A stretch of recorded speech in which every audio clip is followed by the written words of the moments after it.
Hello everyone, today we are going to discuss cell division. Before it, I have provided a video that is regarding structure of chromosome. तो आज हम discuss करेंगे cell division. तो सबसे पहले ये देखना है कि सेल डिवीज़न की प्रोसेस क्यों होती है और उसके बाद हम देखेंगे कि what is the need of cell division.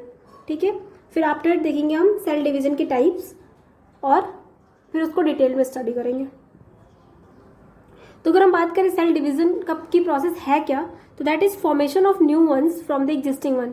Means जो एग्जिस्टिंग सेल्स है हमारी बॉडी में, उस सेल से नई सेल्स का फॉर्मेशन कैसे होता है. ठीक है, दैट इज सेल डिवीज़न.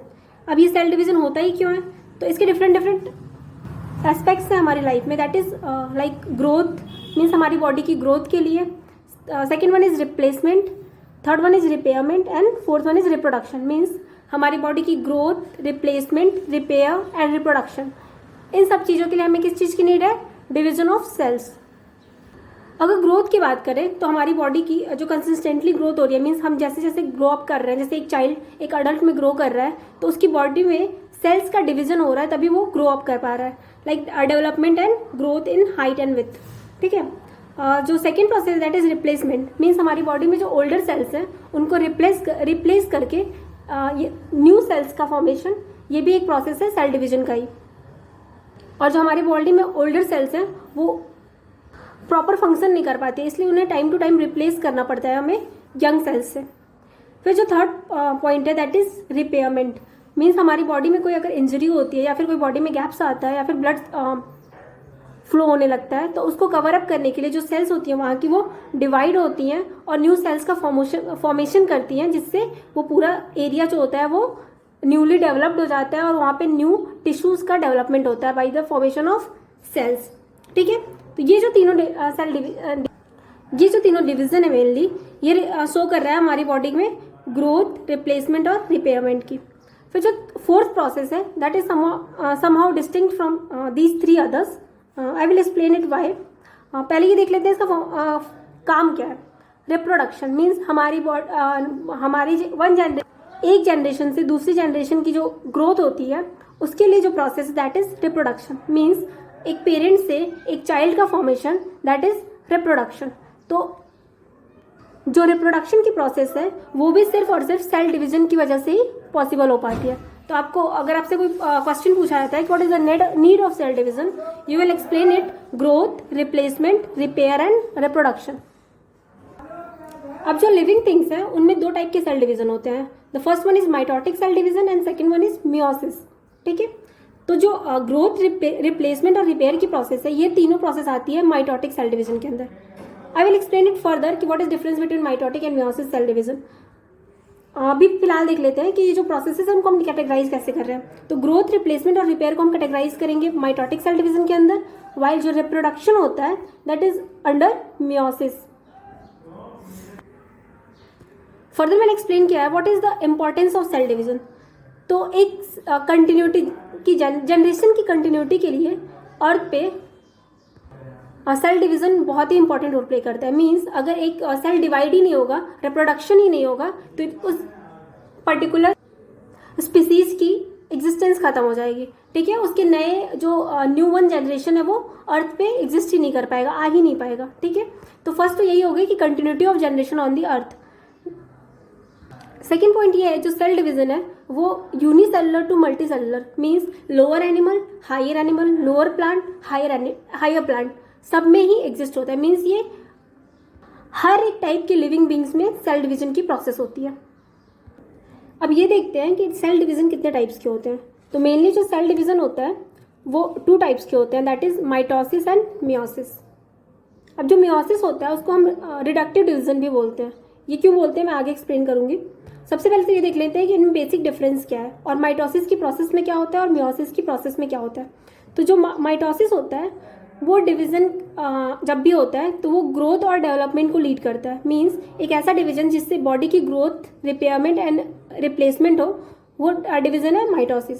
जो मियोसिस डिवीजन होता है that is going to lead in the production of gametes. Means कि वो sex cells like sperm and ovum के फॉर्मेशन में हेल्प करता है. ओके, फिर जो सेकेंड पॉइंट है जो माइटोसिस होता है उसमें टू आइडेंटिकल डॉटर सेल्स बनती है. मीन्स जैसा पेरेंट सेल था, जैसा एग्जिस्टिंग ओल्डर सेल था, उसी के जैसा सेम आइडेंटिकल दो सेल्स बनती हैं जो न्यू यंगर वंस होती हैं।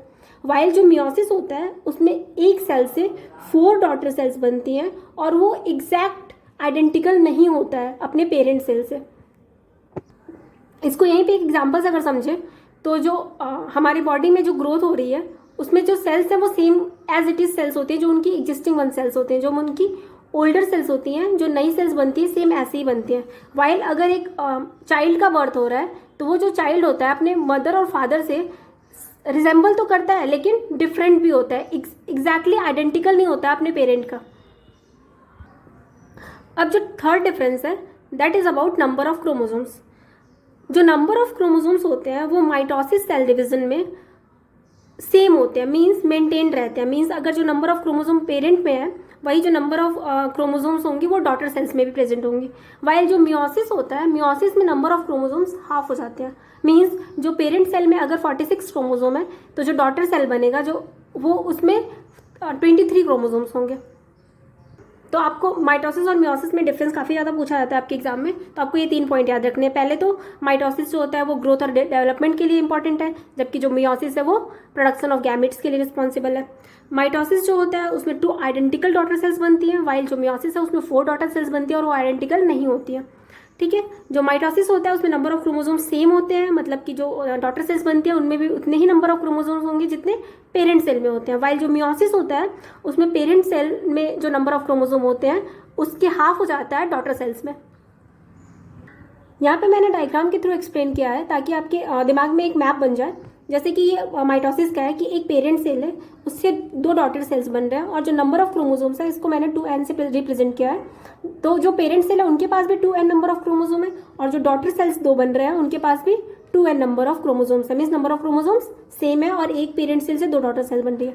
वहीं अगर मियोसिस की बात करें तो जो पेरेंट सेल है उनके पास 2n नंबर ऑफ क्रोमोसोम है लेकिन उससे 4 डॉटर सेल्स बनेगी। इसमें 2 टाइम्स डिवीजन होता है। एक फर्स्ट डिवीजन जो होता है उसमें 2 सेल्स बनती हैं, फिर जो सेकंड डिवीजन होता है उसमें हर एक सेल से 2 सेल और बनती है, मतलब टोटल 4 सेल बनती है। जो 4 डॉटर सेल बनी है उनमें नंबर ऑफ क्रोमोसोम्स है वो हाफ हो गया। मैंने नंबर ऑफ क्रोमोसोम को पहले 2n से रिप्रेजेंट किया था और अब ये n नंबर ऑफ क्रोमोसोम दिख रहे हैं सारे सेल्स में। अब एग्जाम्पल याद रखना बहुत जरूरी है। जो माइटोसिस होता है वो बॉडी सेल्स के डिवीजन में होता है, वाइल जो मियोसिस की प्रोसेस है वो एंथर फॉर्मेशन, ओवा फॉर्मेशन, पॉलन ग्रेन और स्पर्म के फॉर्मेशन में रोल प्ले करता है। तो मियोसिस के एग्जांपल्स आपको पूछे जाते हैं, जैसे कि ये दे दिया जाता है कि जो एंथर है उसमें कौन सा सेल डिवीजन होता है, तो आपको याद रखना पड़ेगा दैट इज मियोसिस। अभी आपने डिफरेंस पढ़ लिया, अब देखते हैं कि डिवीजन की प्रोसेस होती है वो कैसे होती है। तो सबसे पहले आपको ये बता दूं मैं कि जो माइटोसिस है एनिमल सेल में वही आपके कोर्स में है, ठीक है। जो माइटोसिस इन प्लांट सेल है वो कोर्स में नहीं है, सिर्फ प्लांट और एनिमल सेल का कंपैरेटिव स्टडी देखना है हमें माइटोसिस डिवीजन में। और मियोसिस तो आपके कोर्स में ही नहीं है, सिर्फ आपको मियोसिस की सिग्निफिकेंस पढ़ना है, मियोसिस का प्रोसेस नहीं पढ़ना है, ठीक है। तो अभी ये देख लेते हैं कि एक माइटोटिक डिवीजन में की प्रोसेस क्या होती है। तो इसमें 2 प्रोसेस होते हैं, सबसे पहले karyokinesis and second one is cytokinesis. Karyon का मतलब होता है न्यूक्लियस, मीन्स जब न्यूक्लियस का डिवीजन हो तो this is known as karyokinesis. और जब पूरे साइटोप्लाज्म मीन्स पूरे सेल का डिवीजन हो जाए दैट इज साइटोकाइनेसिस। कैरियोकाइनेसिस के 4 फेजेस होते हैं, that is prophase, metaphase, anaphase और टीलोफेज। आपको सीक्वेंस से ये फेजेस याद करने पड़ेंगे। वाइल जो साइटोकाइनेसिस होती है वो लास्ट स्टेज होती है डिवीजन की और उसमें साइटोप्लाज्म क्लियरली 2 डॉटर सेल्स में डिवाइड कर देता है पेरेंट सेल को, ठीक है। अब जो सेल डिवीजन की प्रोसेस है माइटोसिस की उसको हम एक डायग्राम के थ्रू समझते हैं। ये जो डायग्राम मैं यहाँ पे शो कर रही हूँ that is interface diagram. Means ये ऐसे टाइम का डायग्राम है जिस टाइम पे सेल डिवाइड होने के लिए प्रिपेयर हो रही है, अभी डिवीजन स्टार्ट नहीं हुआ है। तो आपसे एक क्वेश्चन पूछा जाता है कि जितने भी फेजेस होते हैं उसके पहले की जो स्टेज है उसको हम क्या बोलते हैं, तो that stage is named as interface, ठीक है। और इंटरफेस में हम देखेंगे कि जो क्रोमोसोम है वो क्रोमैटिन थ्रेड के फॉर्म में न्यूक्लियस के अंदर है। ये जो आउटर ब्लैक कलर का मैंने मार्क किया दैट इज न्यूक्लियस, उसके अंदर एक ग्रीन कलर की मैंने मार्क किया दैट इज न्यूक्लियोलस। फिर जो पूरा सेल है सेल के अंदर साइटोप्लाज्म, और जो ये मैंने स्टार लाइक स्ट्रक्चर बनाया दैट इज सेंट्रोसोम, जिसके अंदर होता है सेंट्रियोल। अब जो कैरियोकाइनेसिस की प्रोसेस है वो सबसे पहले स्टार्ट होती है प्रोफेज से। तो प्रोफेज में होता क्या क्या, आपको हर एक फेज के इंपॉर्टेंट पॉइंट पूछे जाते हैं और साथ ही साथ हर एक फेज से आपको डायग्राम भी पूछा जा सकता है कि इस फेज के बाद का डायग्राम बनाइए, तो आपको डायग्राम भी याद रखना है और साइमल्टेनियसली आपको उस फेज में क्या क्या प्रोसेसेस हो रही हैं वो भी याद रखना है। तो सबसे पहले स्टार्ट करते हैं प्रोफेज से। जो प्रोफेज होता है उसमें सबसे पहले क्या होता है, जो सेंट्रियोल होता है वो डिवाइड हो जाता है, एक सेंट्रियोल दो सेंट्रियोल में डिवाइड हो गया और वो अपोजिट पोल्स की तरफ मूव करने लगता है। ओके, और जो न्यूक्लियस था उसकी जो न्यूक्लियर मेम्ब्रेन थी, दैट इज न्यूक्लियर मेम्ब्रेन, वो डिसअपियर होनी स्टार्ट हो जाती है। मैंने लेबल कर रखा है न्यूक्लियर मेम्ब्रेन डिसअपियर्स। फिर जो क्रोमोसोम्स थे, जो क्रोमैटिन फाइबर था एक्चुअली इंटरफेज में, वो क्रोमोसोम में कन्वर्ट हो गया क्योंकि यहाँ से डिवीजन की प्रोसेस स्टार्ट हो गई। तो मैंने आपको जो वीडियो बनाया था स्ट्रक्चर ऑफ क्रोमोसोम में, उसमें एक्सप्लेन किया हुआ है कि जब सेल डिवाइड होने लगता है तो क्रोमैटिन फाइबर चेंज हो जाता है क्रोमोसोम में। तो वो वीडियो आप जरूर देखिएगा जिससे आपको ये वाली प्रोसेस अच्छे से समझ में आएंगी। फिर जो सेंट्रियोल जब डिवाइड हुआ था तो उससे बहुत सारे फाइबर्स निकलते हैं जिसको हम नेम देते हैं स्पिंडल फाइबर्स। ठीक है, और स्पिंडल फाइबर्स एनिमल सेल में तो बनते हैं लेकिन प्लांट सेल में ये एब्सेंट होते हैं बिकॉज प्लांट सेल में सेंट्रियोल नहीं होता है। फिर सेकेंड पॉइंट हम ये देखते हैं, ये पूरा स्ट्रक्चर आपको याद रखना है प्रोफेज के लिए। उसके बाद की जो जस्ट प्रोसेस आती है दैट इज मेटाफेज। अब इसमें क्या होता है, जो क्रोमोसोम्स थे वो एक इक्वेटोरियल प्लेट पे अलाइंड हो जाते हैं। मीन्स जो क्रोमोसोम थे वो इक्वेटर पे, मीन्स जो मिडिल पार्ट है सेल का, वहाँ पे अलाइंड हो जाते हैं। और जो क्रोमैटिन फाइबर है, जो स्पिंडल फाइबर है, वो हर एक क्रोमोसोम से अटैच हो जाता है। तो मेटाफेज के दो इंपॉर्टेंट पॉइंट्स क्या हैं कि जो क्रोमोसोम्स होते हैं वो इक्वेटोरियल प्लेट पे आके अलाइन हो जाते हैं और स्पिंडल फाइबर जो होता है वो क्रोमोसोम्स से अटैच हो जाता है। ओके, फिर हम आते हैं थर्ड प्रोसेस पे, दैट इज एनाफेज। एनाफेज में सबसे डिस्टिंक्टिव जो फीचर होता है that is cell furrow formation. Means थोड़ा सा सेल में कॉन्स्ट्रिक्शन स्टार्ट हो जाता है और सेल का फरो बन जाता है। और जो क्रोमोसोम्स हमने आपको मेटाफेज में दिखाया था वो क्रोमोसोम्स क्या होते हैं, अपने सेंट्रोमियर से अटैच हो जाते हैं और क्रोमोसोम की जो डबल लेयरिंग थी, मतलब दो सिस्टर क्रोमैटिड्स एक क्रोमोसोम में थे, वो अलग अलग हो जाते हैं। और ये किसकी हेल्प से अलग अलग होते हैं, that is spindle fibre. Spindle fibre उनको कॉन्ट्रैक्ट करके अपनी तरफ, अपने पोल की तरफ ले जाता है। ठीक है, तो due to contraction of spindle fibre chromatids जो होते हैं वो अपने अपने अपोजिट पोल्स पे जाने मूव करने लगते हैं। फिर इसके बाद की जो प्रोसेस है दैट इज टेलोफेज। टेलोफेज में क्लीवेज फरो स्टार्ट हो जाता है। मीन्स सेल डिस्टिंक्टली एक दूसरे में डिवाइड, दो सेल्स में डिवाइड होने के लिए प्रिपेयर हो जाता है। ठीक है, एक क्लीवेज बनने लगता है, स्पिंडल फाइबर डिसअपियर हो जाता है, न्यूक्लियर मेम्ब्रेन फिर से आने लगता है और जो क्रोमोसोम था वो फाइनली डिवाइड हो गया होता है दो क्रोमैटिड्स में और वो अपने अपने पोल्स पे आने लगते हैं और न्यूक्लियोलस फिर से रिअपियर होना स्टार्ट हो जाती है। अब ये जो चार प्रोसेसेस थे दैट इज ऑफ कैरियोकाइनेसिस। अब इसके बाद क्या होगा, साइटोप्लाज्म का डिवीजन होगा और सेल के अंदर जितने भी सेल ऑर्गेनेल्स होंगे उनका डिवीजन होगा। तो अभी जो साइटोप्लाज्म काइनेसिस है उसमें हम देखेंगे कि एक सेल जो होती है वो क्लीवेज हो जाता है और ये सेल जो होती है दो डॉटर सेल्स में डिवाइड हो जाती है।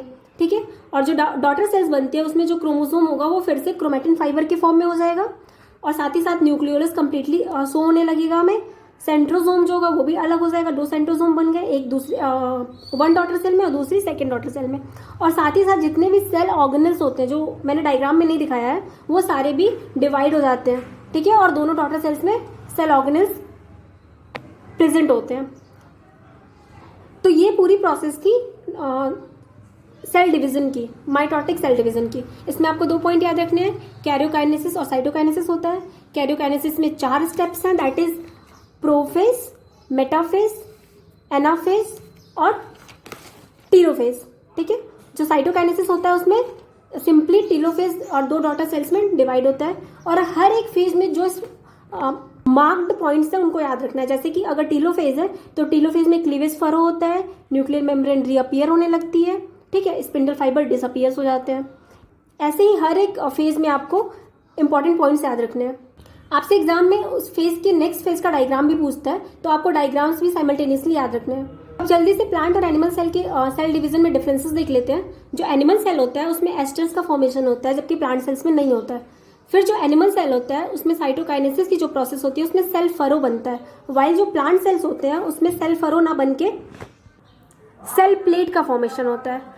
फिर जो एनिमल सेल्स होते हैं उनमें जो माइटोसिस की प्रोसेस है वो पूरी बॉडी में होती है, वाइल जो प्लांट सेल्स होते हैं उसमें माइटोसिस मेनली ग्रोइंग एरियाज में होता है, मीन्स उनके टिप्स पर होता है। जहाँ पे प्लांट्स की ग्रोथ होने वाली होती है, सिर्फ वहीं पे माइटोसिस की प्रोसेस होती है। तो ये आज का क्लास मेनली सेल डिवीजन के ऊपर था, जिसमें मैंने माइटोसिस सेल डिवीजन को एक्सप्लेन किया है, और इसमें सिर्फ आपको एनिमल सेल के बारे में ही पढ़ना है और प्लांट सेल से सिर्फ कंपैरेटिव स्टडी पढ़नी है। आपको प्लांट सेल्स में माइटोसिस नहीं पढ़ना है, आपके कोर्स में नहीं है। ओके, तो thank you for this class. Next class में मैं आपको पढ़ाऊंगी सेल साइकिल और मियोसिस के कुछ सिग्निफिकेंस जो आपसे एग्जाम में पूछे जाते हैं। तो अगर आपको ये लेक्चर्स पसंद आ रहे हो तो आप लाइक, सब्सक्राइब और शेयर जरूर करिएगा। Thank you class.